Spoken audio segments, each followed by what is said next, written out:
Yeah, I was buying houses for less than what you could buy a used car for. And there's only a couple markets that you can do that regularly in Pittsburgh, Philadelphia, Detroit.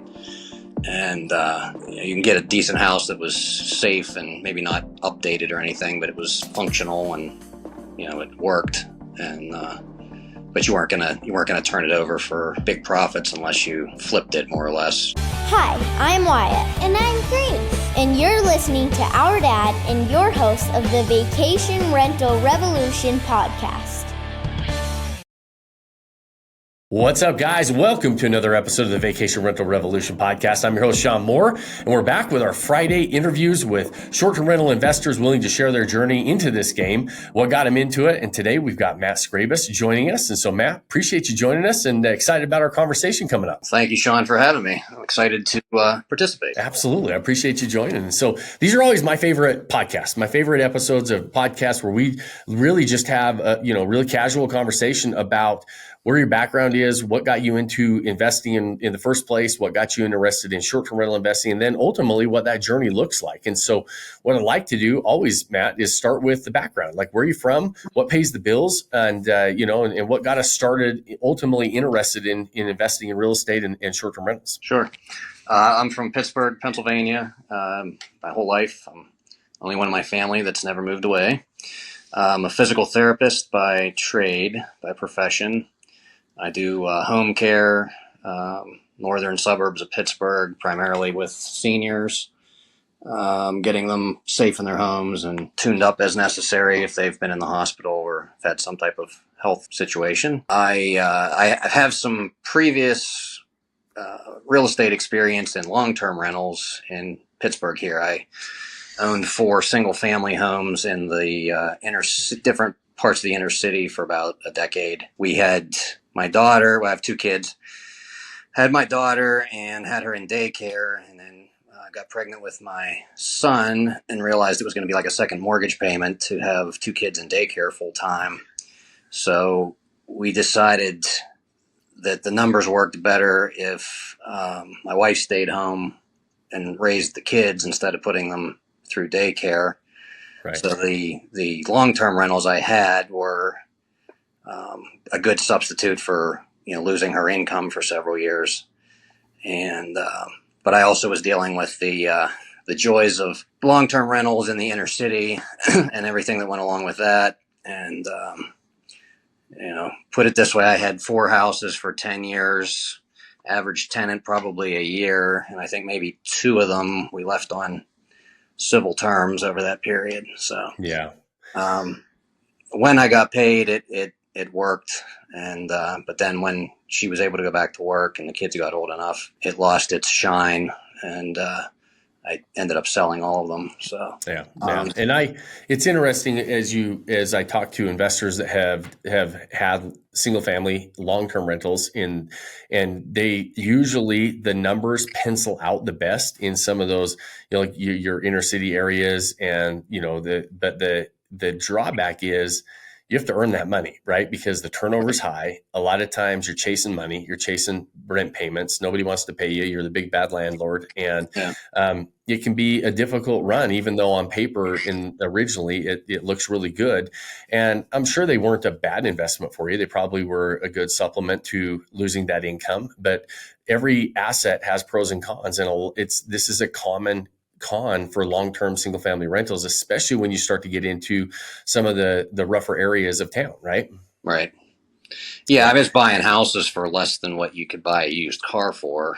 Right. And there's only a couple markets that you can do that regularly in Pittsburgh, Philadelphia, Detroit. And you can get a decent house that was safe and maybe not updated or anything, but it was functional and it worked. And but you weren't gonna turn it over for big profits unless you flipped it more or less. Right. And I sold them all for more than I paid for them after 10 years. So I guess that, it was better than breaking even, but the headaches. So financially, you made some money on it, right? And, right. But it was not without some headache along the way. It sounds like, and those areas aren't typically highly appreciating areas. After 10 years, they're gonna go up in value. But my guess is you didn't have double digit appreciation every year. No. Yeah. Yeah. So we decided when the kids got a little bit older, is that when you decided to get out of long-term rentals, or did you ultimately did you start thinking about short-term rentals at that time, or what's kind of the No, time frame of that? no, I went several years out of real estate. I had actually took one of those TV gurus courses out in California, where you pay a fortune and you go out for 5 days and they teach you how to flip houses in the Inland Empire outside of LA. And in fact, got a house under contract out there, but I was going to do this all remotely, and got cold feet once I got it under contract, and then I kicked around the idea of doing flips around Pittsburgh here, and realized that I wasn't set up, to ease into that either. So, yeah, a few years went by with no real estate, and then actually I saw one of your advertisements probably on social media. Yeah. And I kept seeing it, and I talked to one of your people, and still kicking around the idea because I'm generally distrustful of things that I see online. And the more I watched, and I started watching these podcasts, and you seemed genuine and legit. And after a while, I decided to bite the bullet. And then I figured my first foray would be somewhere beachy. We go down to Hilton Head every year as a family.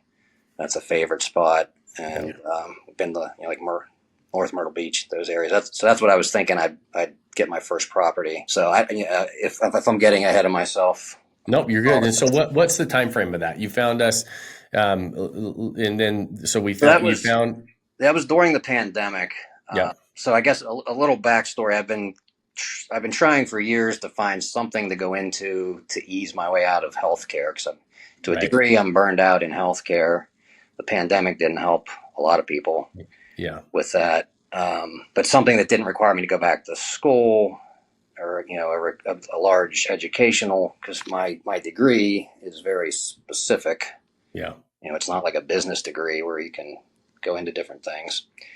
So I was trying to think of what could I do that would eventually allow me to leave healthcare and even retire at a younger age than I may otherwise. And I kept coming back to real estate. Even thought about becoming a realtor, and pretty much any aspect I at least considered. Yeah. And it was coming out of the pandemic, probably in early 22, when I started listening to your podcasts and doing a little more research into what exactly short-term rentals were and what you guys were all about. And then I officially had joined Vodacy in about the end. I think it was November. It was right around Thanksgiving in 2022. Yeah. Yeah. And then when you dove in, you said we talk about what kind of markets and how we choose our markets. You said you originally were attracted to possibly the beach market, North Myrtle Beach, some of those areas that you guys have visited. Correct. What did we end up ultimately? What was the decision on the location you chose, and how and why did we come to that decision? So I'm in Lake Milton, Ohio. Right. Northeast. A little different than the beach town, right? Yes, very much. It's Northeast Ohio, right between. Has had this property for about 8 years. It was just their little family getaway on the weekends when they could go. And he had fixed it up quite a bit and put a lot of money and updates into it. And him and his wife were talking about selling it around the time that I had joined Vodacy, and he knew I was interested in getting back into real estate.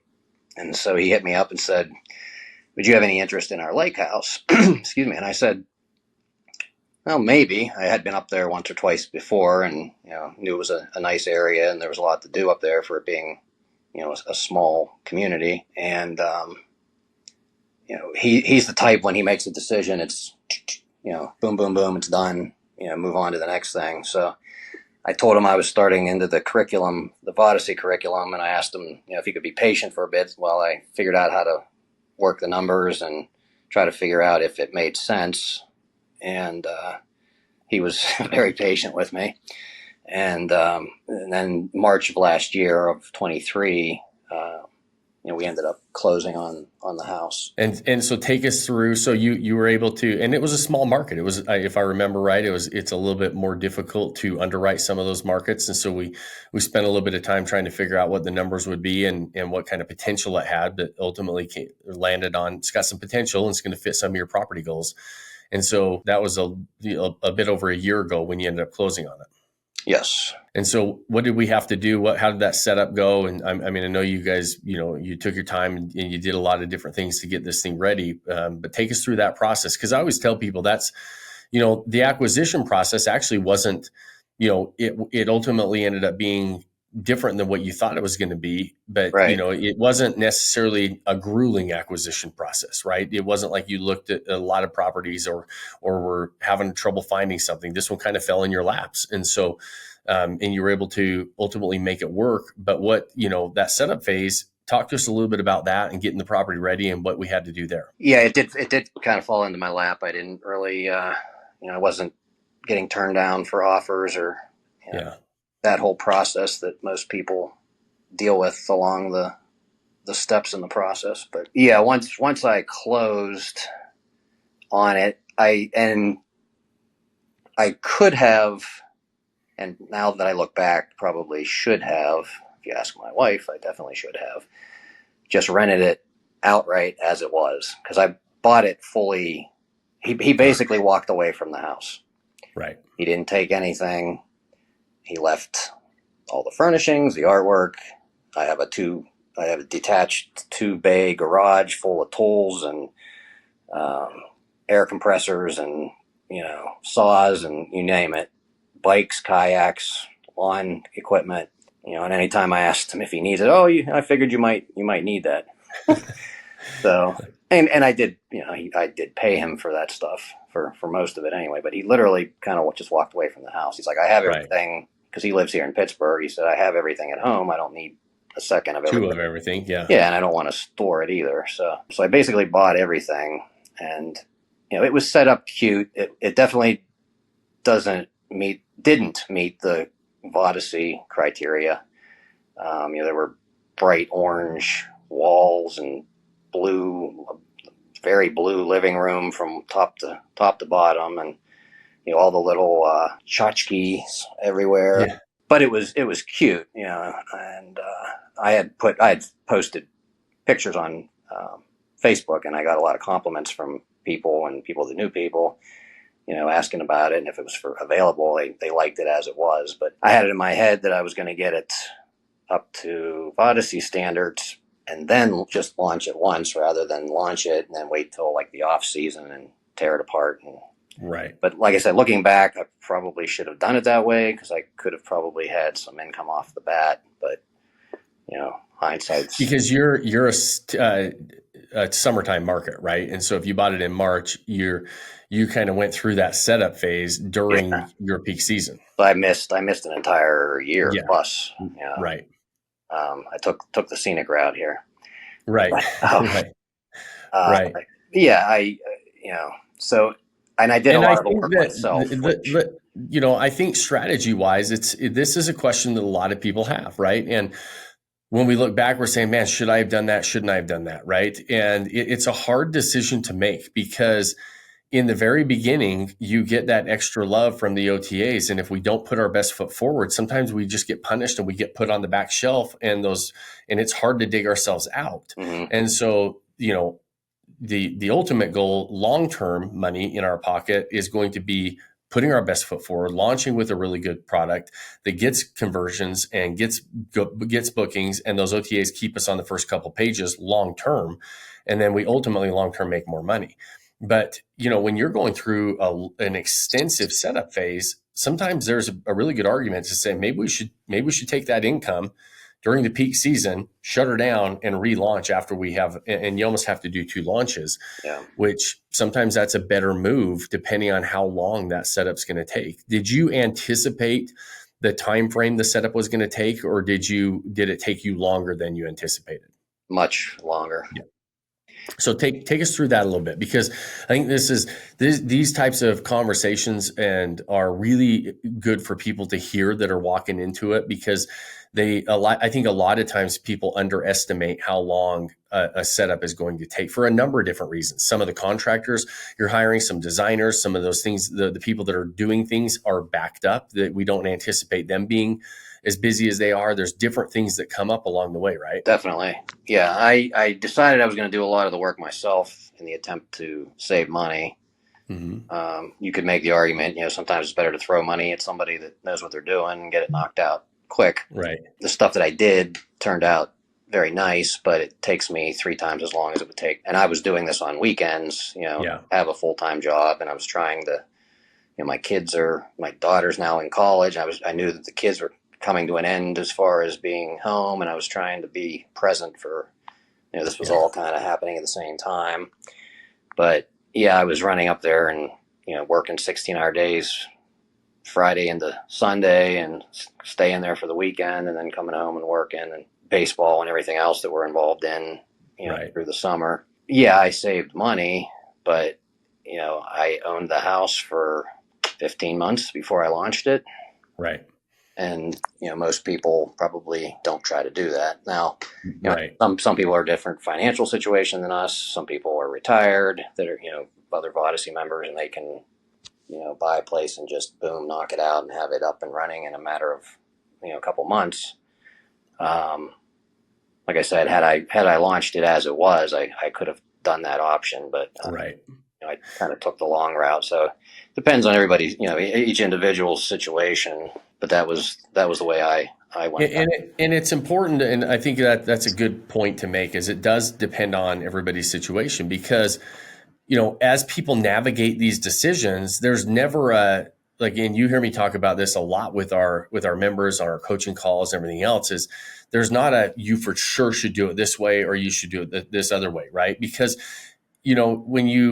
when you're diving into navigating these types of decisions, you have to take everything into account: the money available, the time available. Also, if you would have launched it, it's probably mostly a weekend market.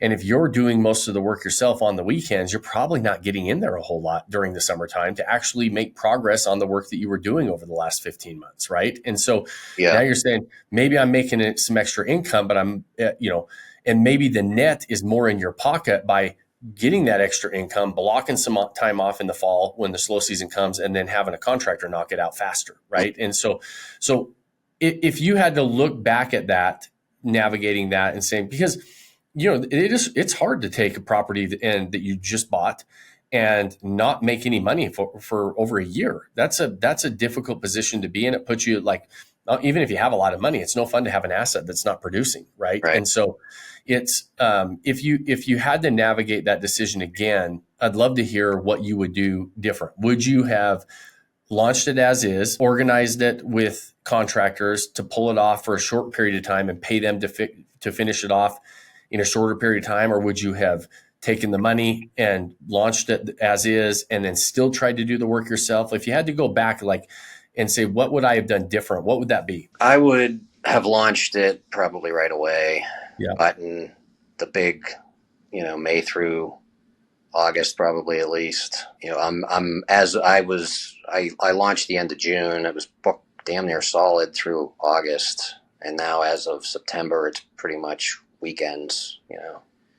I have September and October every weekend's booked, but not much during the week. Yeah. And, I'm hoping there'll be the occasional, fill in here and there, but that may be, and I'm learning as I go kind of how the seasonality is going to work. Yep. I guess. But yeah, I think I would probably launch it, and then closer to fall, winter, because I did have a couple of different people do work on the place that did nice work. Probably would have tried to hire somebody to do more of what, it took me a couple months of weekends just to paint the house. I painted from ceiling to floor, the entire thing. And then once I did the trim, I redid all the trim that had to be painted like that. And I have OCD, so I don't just slop anything together. It looks nice when I'm done, but it takes me a long time. And, you have to look at it from a time versus cost perspective. Yeah. So a lot of people probably would have maybe think I'm nuts how I did it, but it was if nothing else, it was a learning experience, and the next property I will definitely look at differently. Yeah, and and that's why I love having these conversations, is to learn and say what would we do different. And I think that this is a really important like question that a lot of people have to answer as they dive in, is how are we going to navigate the launch? How are we going to navigate getting it set up the way we want it set up? And what is that going to look like? And ultimately, we want to get an asset producing as soon as possible, but we also want it to produce maximum. We want to maximize that asset for the long term. And so you're having to balance a lot of these different decisions on the resources we have available, both all time, money, knowledge. Like, do we have this, like you have the skill sets to do it, but you didn't really have a lot of the time to do it. And you didn't really have, like you said, it turned out awesome, but it took you longer than it would if you were able to hire it out. Well, that takes more money. And so what are the trade-offs we've got to go, and how do we navigate these decisions? That's why I love these conversations, because it opens, those conversations up in other people's minds when they hear these, to say, how would I have done that? What would I do if I was in that situation?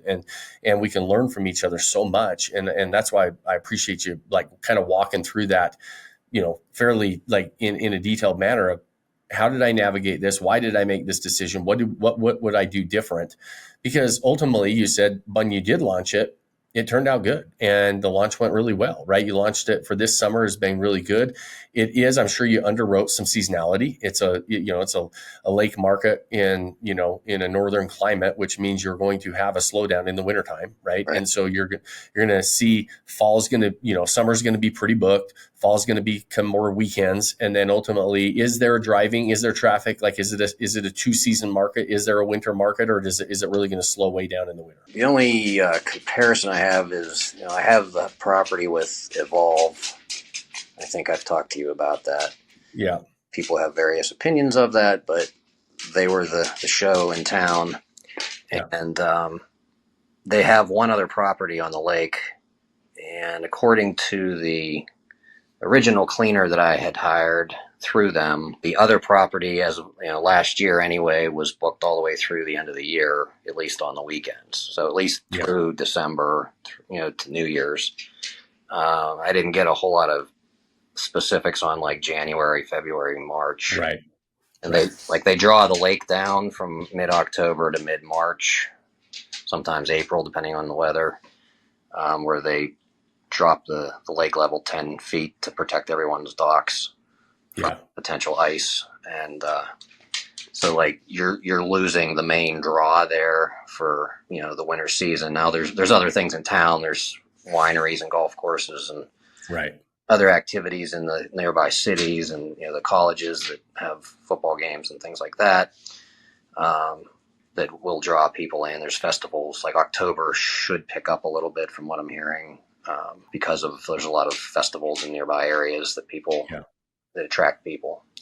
But yeah, it's I'll find out, I guess, if nothing else come the time, but I don't have any big expectations for the first couple months of the year. Yeah, just because of the slow season and figuring it out. And that's another thing that we talk a lot about, is if you do have multiple seasons and you are in a market like this that does slow down, then we have to figure out, how do we articulate, how do we show people what are some of the fun things to do during the off season if they're not going to be at the lake and enjoying the lake. And like you mentioned, some of the wineries, some of the restaurants, some of those things that, I love my properties that have slow and shoulder seasons. I love visiting them during that time because the crowds are less. I can get in the best restaurants. I don't have to wait all night to go do anything. We can, if we're going into town, I can walk the beaches and nobody's there. And I enjoy it. I know I'm not swimming and I'm not going to be getting in the water, but I enjoy the serenity of some of these areas in the off season. And it's important to be able to articulate that, especially as you navigate and roll into your first off season. Right. And so kind of be thinking about that. Do you remember, Matt, because this is partly why we make some of the decisions we make on not just launching it as is versus getting it fixed up. Do you remember the difference in revenue potential between kind of the middle and the top of the market in that market? Do you remember when we ran that? Do you have any recollection of what that range difference was? Yeah, not exactly offhand because there were so few properties that Right. you guys were telling me not to rely on like the air DNA data anyway. Right. Because there were so few. We were looking at very specific Yeah, it individual was all, properties. almost doing like comps rather than, Yeah. yeah. Rather than the market. Yeah.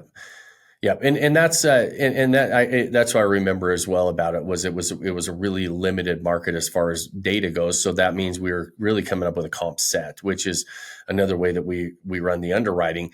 But when somebody might be listening, thinking, well, why would you ever wait to put a property on and I mentioned a little bit before is we want to train that algorithm that we've got a really good property that they want to keep on the top shelf, right? Basically, those first couple pages long term, and that's the way we do it by getting those bookings. But also, the difference in revenue between a middle of the market property and a top of the market property in a lot of these markets is significant. And so we do want to take the time to do the upgrades, do the, like kind of we have this Odyssey standard that we like to put these properties together and to really maximize our assets, optimize our listings. And that difference in revenue that we can make over a course of a year in a lot of markets is $30, $40, $50,000. Pretty regularly we see those numbers in the difference between a middle and a top of the market, and our goal. And so I think sometimes people have that question for us that are not used to the way we make decisions and what we're trying to do, and so because but that's why, right? We're trying to hit the top numbers in the market, and your property in a small market is standing out like a sore thumb, where it is one of the better properties, right? You're going to probably hit the top of that market, and Yeah, I hope to. I went in it, aware that the house is not on the water. There's $1 million houses around the lake that are on the water. It's not, $1 million house. But I couldn't afford $1 million house either. So, right. I went in with that, present in my mind that I'm going to be a little bit off the water, but I'm going to, set this up so that it stands out, maybe even over some of those $1 million houses, just the way, that it actually has a theme to it and has a kind of a soul. It's just a bunch of rooms and beds that people crash on with a view, off the porch. So yeah, there's that element of it too. Well, and we always, those of you listening, we always post the listings in the show notes so you guys can go check these properties out. So you know what we're talking about, the decisions that were made. It's not just grandma's cabin in this market anymore. It is, it's this really charming kind of cottagey family home in a lake town market that has a really congruent design theme. You should go check it out. And those are the things that are going to help you stand out and ultimately rise to the top of a market. And it's, and we post them for you guys to check out because success leaves clues, right? Right now in our Odyssey family, we are covering the number one property in 70 markets across the US, over 70 markets. And every day we have somebody else that takes over a top spot. That's a lot of number one properties. And the reason we're able to do that is for some of these things we're talking about and the decisions that are made. But it's also part of these conversations is to help people understand kind of that it doesn't just happen by accident. And there are decisions that are hard to be made. And there are things that you're doing that are tough to deal with during it. The setup phase is a really tough phase for a lot of short-term rental owners. And, looking back, would we make different decisions? Would we do things a little bit faster? Would we hire people to help us launch a little bit sooner? Maybe. Yeah. And that's why we have these conversations so that when you listening are making some of those decisions, you've got the advice of somebody that's gone through it. And so I really appreciate these conversations, Matt. It really is helpful. And it sounds like, the launch is going well. Now it's a matter of really optimizing and maximizing this asset. The really hard work is done, right? You've done the heavy lifting on this property in the very beginning stages. Now we want to start making some money with it, right? And start putting money in our pocket. Yes. Yeah. That's the time frame we're in right now, right? Start to optimize and maximize. Carrying that second mortgage, that's a rough thing to do for as long as I did. For 15 months, it is very rough, right? And so it's saying, man, I especially when you don't plan on that long, right? You're Mhm. like, man, I budgeted X amount of time and it took me 15 months. It's like that's a tough pill to swallow. So congrats on making it to the finish line, first of all, right? A lot of people, would throw in the white towel and just say, hey, I'm done with it. You got it to the finish line. Now you're starting to see the fruits of that labor. And I'm excited for you to get a full year under your belt and really start to really gain steam. I always tell people, give yourself a good 12 to 18 months, even though we have a lot of these conversations where you have great launches, you're starting to put some money in your pocket, you're starting to see how it goes, but we're still working out the kinks during that first year, right? And ultimately, what is the market willing to pay for our property? How far can we push prices? And that's a little bit a funner process because at that stage, we're putting money in our pocket. So, congrats on actually getting it to the finish line. Thank you.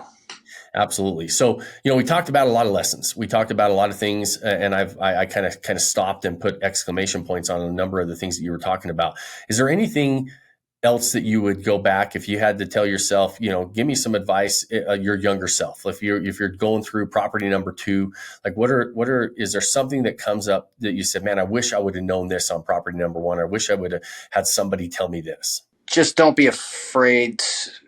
I guess, when you're budgeting, I'm also, besides OCD, I'm frugal to a fault, and that's part of the reason I decided I was going to do this, that, and the other thing myself instead of paying somebody. But sometimes it's worth paying somebody, for the sake of time, because maybe I could have made more than that back had it been rented. Right. Yeah. So that is probably the one point that I keep coming back to in my case is, don't be afraid to budget and let other people contribute more. Going to ultimately save you time and possibly get you up and running faster. Yeah. That's I love that piece of advice. And it's actually not a piece of advice that I've had. Like I get a lot of really common ones that are kind of recurring themes when I ask that question in these types of interviews. That's a really good lesson learned and something to think about for those people that are thinking, I'm going to do it all myself. I'm capable. I know how to do it. I'm super OCD. I want to get it done the way I want it done. But a lot of times that costs you a lot of time and money in the long run, because, just because of your capacity to be able to get there. I think these properties are not typically in our backyard. We don't get to work on them full time because we got other things going on with family and jobs and everything else. And so I think that's a great piece of advice for people to consider when you have work to get done and these properties to get set up is, if to budget to have somebody else do it and hire competent professionals, because, net, you might be putting more money in your pocket by doing that because you launch sooner and you start getting revenue from this property a lot sooner than if you're doing it yourself. And so, I love that advice. I appreciate you sharing that. And so, first, Matt, thank you for joining me. I love these conversations. They're always super candid, super honest. We don't do any edits. And I hope you listeners appreciate that with these types of interviews. I always learn a lot. I always appreciate these conversations. As long as I've been doing it, there's so many nuggets of information that we can pull from somebody else's journey. And so I appreciate you having these conversations, Matt. And I appreciate you joining me on the Vacation Rental Revolution today. And it's been a pleasure talking to you about it. It's been a pleasure talking to you. I was honored that you asked me to participate and share my story here. So yeah, absolutely. Always love these conversations, and you guys listening that are avid listeners or a first time listener, we know how valuable your time is as well. We always appreciate you spending it with us and trying to walk into this game with your eyes wide open and being willing to be a part of conversations that are unedited, unscripted, and the good, the bad, the ugly. We talk about it all on the Vacation Rental Revolution because we want you walking into this with your eyes wide open. And so those of you listening, I always ask you 2 favors at the end of every episode because we don't run sponsor ads and sponsorships and everything else on this show. The only way we grow is if you guys share it. And so if you know somebody else that would like to be a part of these conversations, would like to walk into this game with their eyes wide open, share the show. We'd really appreciate it. Those things help us. If you have more than 30 seconds, like it, review it, give us a thumbs up on whatever platform you're watching or listening on.